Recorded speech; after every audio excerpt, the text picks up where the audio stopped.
chiffre 4 revient à plusieurs reprises au cours de la soirée du Seder de Pessah. Il est bien sûr en allusion dans les 4 verres de vin, dans les 4 questions de Manishtana, qui sont les 4 questions de ce qui va changer le soir de Pessah en comparaison avec les autres soirs. Et également, l'un des sujets les plus importants de ce soir-là, c'est les 4 enfants qui correspondent chacun à une qualité particulière. Donc on va lire ce passage de la Haggadah et Bedrat Hashem, on va essayer de l'expliquer grâce aux explications du Ben Ishraï. Baruch hamakom baruchu, baruch shatan Torah le'amo Israël, baruchu, keneged arba'a banim, dibera Torah, echad chacham, ve'echad rasha, ve'echad tam, ve'echad she'eno yodea lish'ol. Baruch hamakom baruchu, béni soit Hachem qui ici est appelé par son nom Makom, qui signifie un emplacement. Nous enseignent nos sages que le mot Makom, également, il correspond au nom d'Hachem, qui s'écrit le Yud, ensuite le He, ensuite le Vav et ensuite le He. Lorsqu'on met chacune des lettres selon sa valeur numérique au carré, on obtient la valeur numérique du mot Makom. Donc, Baruch HaMakom, Baruch Hu, béni soit Hachem. Baruch Shenatan Torah le'amo Israël, Baruch Hu, béni soit celui qui a donné sa Torah à son peuple d'Israël. Et ensuite, on nous parle donc des 4 enfants. Pourquoi est-ce que l'auteur de la Haggadah a lié le don de la Torah avec les 4 enfants? C'est la première question à laquelle on va essayer de répondre. Également, nous dit le Ben Ishraï, les 4 enfants correspondent à 4 personnages qu'on trouve dans la Torah. Le Chacham, celui qui est intelligent, il s'agit de notre patriarche Yitzhak. Celui qui est Racha, le mécréant, c'est Esav, son fils. Le Tam, on traduira plus tard ce que signifie le mot Tam, c'est Yaakov, notre patriarche. Et celui qui ne s'est pas posé de questions, il s'agit d'Ishmaël. Alors avant de développer plus que cela, nous dit le Ben Ishraï, lorsque Hachem décide de donner la Torah au peuple d'Israël, alors il y aurait pu y avoir 4 objections au don de la Torah au peuple d'Israël. Avant tout, il aurait été possible de donner la Torah aux autres peuples, soit aux descendants d'Ishmaël, qui correspondent donc au monde arabe a priori, soit aux descendants de Esav, qui correspondent à l'Occident. Hachem également aurait pu donner la Torah non pas aux hommes, mais aux anges. Et la dernière question qu'on va poser, c'est comment se fait-il qu'Hachem, qui sait tout, va donner la Torah au peuple d'Israël, alors que seulement 40 jours plus tard, le peuple d'Israël va fauter en faisant le veau d'or. Alors comment est-ce possible? Est-ce que vraiment, par quel mérite les bénis Israël ont pu recevoir la Torah, alors que finalement, quelques jours plus tard, ils vont fauter avec le veau d'or? Pour commencer, on va expliquer pourquoi est-ce que la Torah n'a pas été donnée aux descendants d'Ishmaël. Et pour cela, on va citer le Midrash dans le Yalkut Shimoni du livre de Bamidbar au premier chapitre, le Remez Tarpad. Nous dit à ce moment-là le Midrash qu'au moment où Hachem a voulu donner la Torah au Béné Israël, les nations ont été jalouses et elles sont venues demander à Hachem elles aussi de recevoir la Torah. Et Hachem leur a posé la question et leur a dit, s'il vous plaît, puisque vous demandez à recevoir la Torah, montrez-moi quel est votre arbre généalogique. Qui sont vos ancêtres, vos patriarches, qui ont montré leur volonté de vouloir se rapprocher de moi. Et cela est en allusion dans les Teilim, dans le psaume 36, verset 7, où il est dit « À vous, l'Hachem Mishpechot Amim » que Hachem demande au peuple Mishpechot Amim, apportez-moi les familles des peuples, c'est-à-dire apportez-moi votre arbre généalogique, que je puisse voir, est-ce que vous avez vraiment des patriarches, des gens qui ont fondé vos peuples et qui sont prêts à se sacrifier pour moi. Et alors que pour les bénis Israël, il est dit dans le livre de Bamidbar, au premier chapitre, verset 18, Vaïtialedou al mishpechotam levet avotam, c'est-à-dire qu'il y a eu véritablement une transmission de père en fils. Et la réponse à cette question, on va la trouver grâce à Yitzhak. Yitzhak, donc, qui correspond au Chacham, au sage. Puisque au moment où Yitzhak va pour être amené en sacrifice par son père Abraham, alors il pose une question qui n'est pas très compréhensible.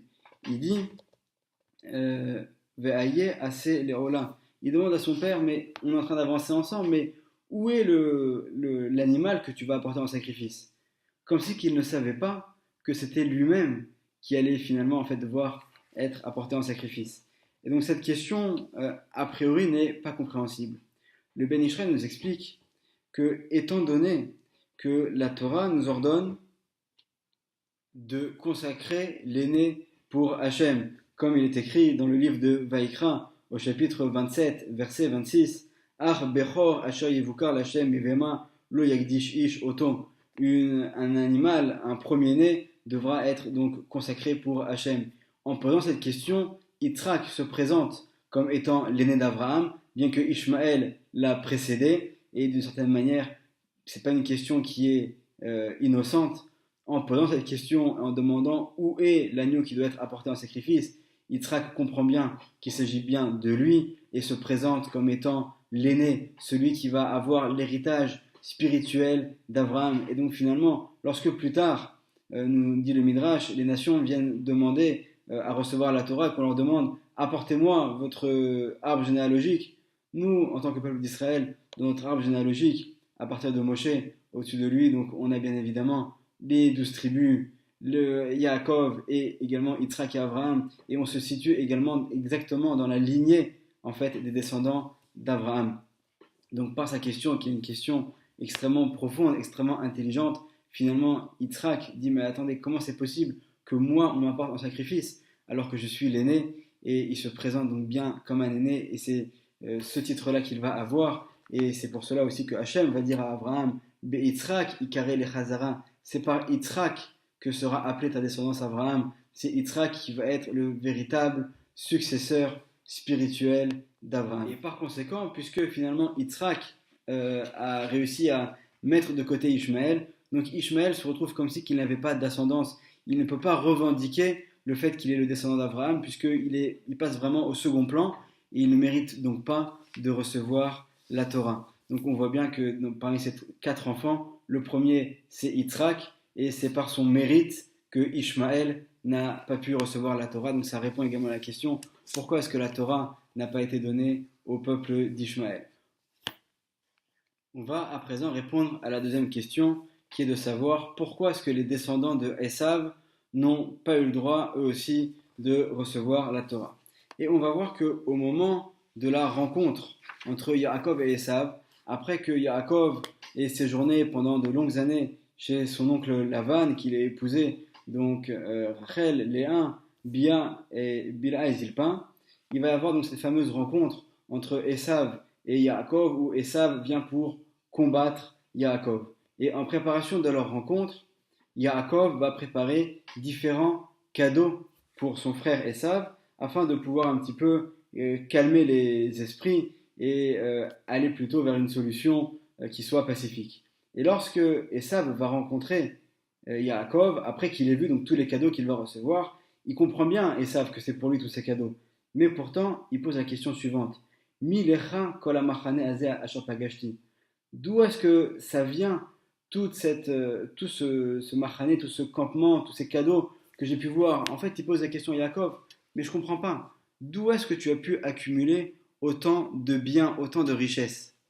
Alors, d'où vient cette question? Pourquoi est-ce que Esav pose cette question? Tout simplement parce que entre Esav et Yaakov, il y avait une répartition.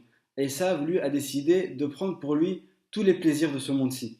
Et Yaakov, lui, a décidé de se consacrer totalement au monde futur. Et donc, lorsque Esav voit tous ces biens matériels que possède Yaakov, tout ce qu'il a pu accumuler chez son oncle Lavan en travaillant pour lui, alors il remet en question l'accord. Il dit mais je ne comprends pas. Comment se fait-il que toi, Yaakov, qui est censé avoir seulement le monde futur, tu aies également des biens dans ce monde-là, qui est le monde présent? Ça ne correspond pas à la répartition qu'il y a entre nous. De là, nous dit le Ben Ishraï, on comprend que l'intention d'Esav, c'est qu'il y ait une séparation qui soit très nette. C'est-à-dire que lui, Esav, est uniquement ce monde-là, et qu'il y a dans sa conception des choses, et que Yaakov, lui, est seulement le monde futur. Donc il ne comprend pas pourquoi est-ce que Yaakov pourrait avoir des biens matériels dans ce monde-là. Nous dit le Ben Ishraï, donc c'est également valable dans l'autre sens. Si Esav ne conçoit pas que Yaakov, qui se réfère au monde futur, puisse avoir des biens dans ce monde-là, ça signifie que également lui aussi, Esav, ne mérite pas d'avoir le moindre salaire dans le monde futur, puisqu'il a décidé de se consacrer uniquement à ce monde-là. Et donc en disant ces paroles-là, en posant cette question, Esav finalement va s'exclure totalement du monde futur et finalement se concentrer seulement sur ce monde-là. Or, on sait que la Torah, tous les commandements qui vont être donnés, leur salaire, leur récompense est réservée pour le monde futur.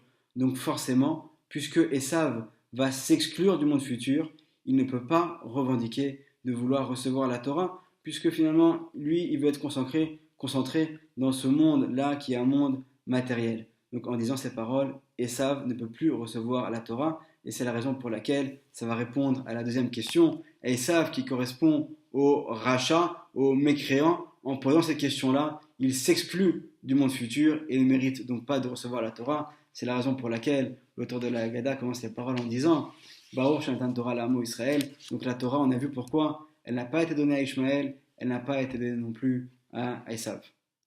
On va à présent répondre à la troisième question, qui est de savoir pourquoi est-ce que la Torah n'a pas été donnée aux anges et a été donnée aux béné Israël. Et cette réponse, on l'aura grâce à notre patriarche Yaakov, qui correspond au troisième des enfants, au Tam, puisque Yaakov lui-même est appelé Yaakov Ishtam, Yoshev Ohalim, et nous dit le traducteur en araméen que Ishtam, ça signifie quelqu'un de shalem, quelqu'un de parfait, de complet, qui est vraiment irréprochable. Et on sait qu'au moment où Yaakov va se marier, Lavan, son beau-père, va intervertir entre Léa et Rachel, puisque Yaakov pense qu'il se marie avec Rachel, et finalement, il va découvrir seulement le lendemain matin du mariage qu'il s'agissait en fait de Léa. Et d'ailleurs, dans Bereshit, dans le verset 29, dans le verset 25, chapitre 29, il est dit Vaïba Boker, et ce fut le matin, Veine hi Léa, et voici que Yaakov se rend compte que c'est Léa. Vayomer el Lavan, et là il va aller faire le reproche à son beau-père en lui disant Mazot asitali, qu'est-ce que tu m'as fait? On a du mal à comprendre pourquoi est-ce que Yaakov vient s'adresser à Lavan. C'est vrai qu'il a de quoi, mais pour quelqu'un qui est aussi parfait, il aurait dû comprendre que c'était la volonté divine que les choses se passent de cette manière-là. Pourquoi est-ce que Yaakov vient poser cette question? Qu'est-ce qui le dérange? Et puis on sait aussi que Léa était elle aussi une femme qui était une grande sadéquette, une femme qui était parfaite. Et donc on a du mal à comprendre finalement quel est le problème de Yaakov. On sait bien que d'un point de vue physique, Yaakov ne s'intéresse pas au physique comme comme l'enseigne le roi Salomon dans le livre des Proverbes.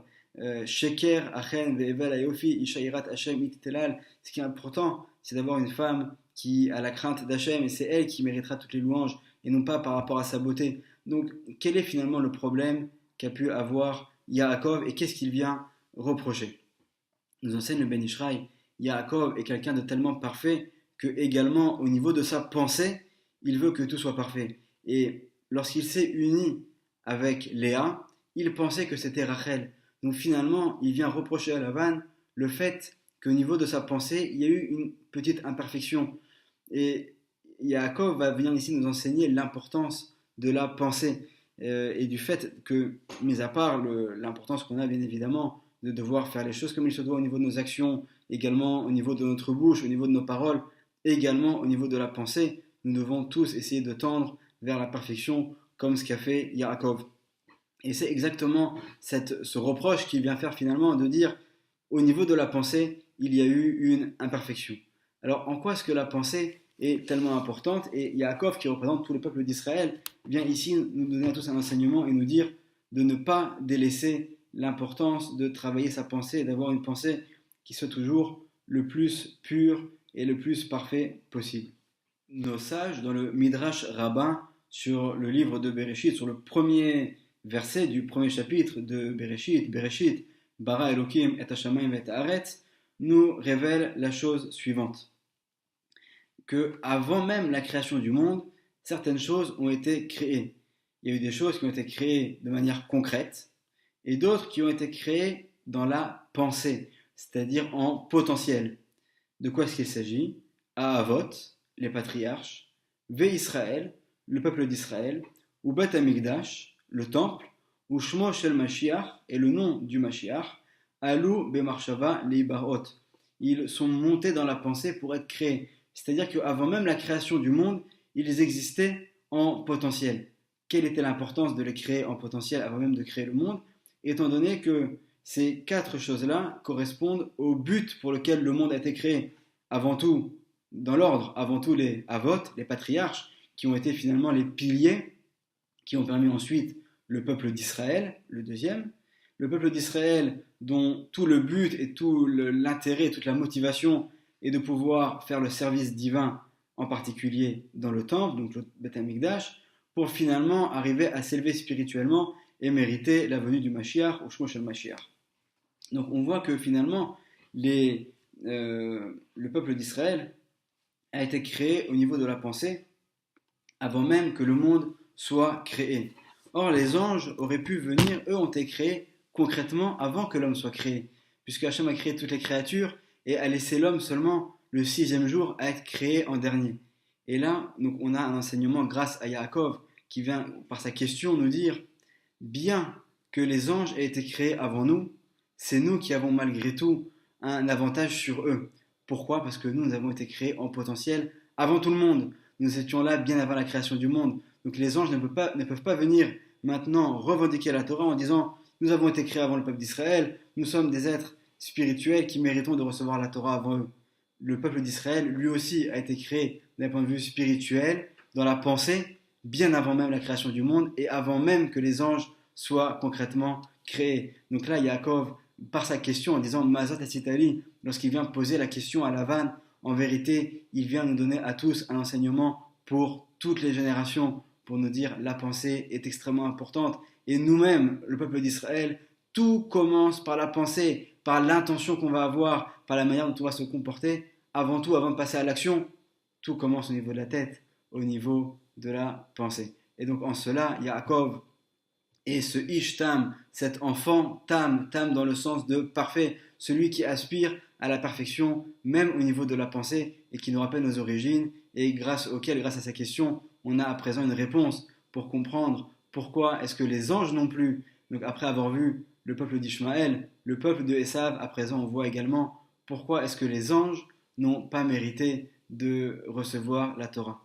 La dernière question à laquelle on va répondre, c'est de savoir pourquoi est-ce qu'Hachem a été malgré tout d'accord de donner la Torah, en sachant que 40 jours plus tard, les Béné Israël vont fauter en faisant le veau d'or. Lorsque Ishmaël et Agar ont été expulsés de chez Abraham, ils se sont retrouvés dans le désert et ils n'avaient plus d'eau. Et à ce moment-là, donc, il va y avoir donc un ange qui va se révéler à Agar, qui va finalement lui permettre d'avoir de l'eau pour leur permettre de survivre. Nous dit le Midrash de Bereshit Rabbah, au chapitre Nun Gimel 53, qu'au moment où Akadosh Baruch Hu, Hachem, était prêt à aller pour sauver Agar et Ishmaël de la soif et leur permettre de ne pas mourir dans le désert, les anges se sont adressés à Hachem et lui ont posé la question. Ils ont dit la chose suivante: Ribono shel olam, maître de l'univers, mi sha'ati le'amit et banecha batsama ta'aselones bemaim, des descendants de Ishmaël, plus tard, des générations plus tard, lorsque les peuples d'Israël vont être déportés en Babylonie, après la destruction du premier temple, ils vont devoir marcher des kilomètres et des kilomètres pour aller depuis Israël jusqu'en Babylonie, c'est-à-dire à pied jusqu'en Irak. Je crois qu'il y a environ 800 kilomètres à pied, enchaînés vraiment dans la difficulté. Ils auront très soif, et à ce moment-là, ils vont rencontrer en route les enfants d'Ishmaël, les descendants d'Ishmaël. Et les descendants d'Ishmaël vont leur proposer des cruches remplies d'eau. Et lorsque les bénis Israël vont venir pour les boire, ils vont les boire pour vraiment assouvir leur soif, sauf qu'ils ne savaient pas qu'à l'intérieur, les enfants d'Ishmaël avaient mis également du sel pour les assoiffer encore plus. Donc finalement, lorsque les bénis Israël, dans leur souffrance, viennent pour boire ces cruches d'eau, ils vont mourir de soif. Et là, les anges viennent poser la question à Hachem, ils lui disent: comment est-ce que tu peux sauver le père de cette nation qui, plus tard, dans quelques générations, va venir tuer tes enfants par l'eau également. Toi maintenant tu lui donnes de l'eau, mais lui plus tard cette eau-là, il va la donner à tes descendants, à tes enfants, pour les tuer. Et à ce moment-là, Hachem va leur donner la réponse suivante. She'eni dan et adam Hachem sofo ki im ba'asher ou sham. L'homme est jugé non pas selon les futures actions qu'il va faire, mais selon ses actions au moment précis du jugement. Donc nous dit Akadosh Baruch Hu, c'est ce qu'il répond aux anges, il leur dit, puisque Ishmaël actuellement est quelqu'un qui n'a pas fait de faute, je ne vais pas le juger sur ce que ses descendants feront plus tard. Je vais le juger Ba'asher ou Sham, à l'endroit où il se trouve actuellement, à ce moment-là, je vais le juger et donc il mérite actuellement d'être sauvé. C'est grâce à ce principe que nous apprenons d'Ishmaël. D'ailleurs, ce passage de la Torah est lu le jour de Rosh Hashanah, où justement, le jour du jugement, on demande à Hachem de nous regarder aujourd'hui, de nous prendre une photo aujourd'hui, le jour de Rosh Hashanah, où on est à la synagogue en train de prier. Et c'est également un principe pour toutes les générations. Et au moment où les Bénis Israël sont au mont Sinaï, ils n'ont qu'une seule envie, c'est de recevoir la Torah. Ils disent Naaseh venishma, nous accomplirons et ensuite nous comprendrons. Ils ont une véritable volonté sincère de recevoir la Torah et Hachem va les juger à ce moment-là. Et à ce moment-là, puisqu'ils méritent la Torah, ils vont mériter de la recevoir, bien que Hachem sait très bien que 40 jours plus tard, ils vont fauter, faire de l'idolâtrie et faire le veau d'or. Et donc, grâce à Ishmaël, celui qui est appelé ce fils chez nous d'Alishol, qui n'a pas posé de question, puisqu'il est également appelé Péré Adam, un sauvage homme, malgré tout, grâce à Ishmaël, on aura une réponse pour comprendre pourquoi est-ce que nous avons mérité la Torah, bien que 40 jours plus tard, nous avons fauté dans la faute du veau d'or.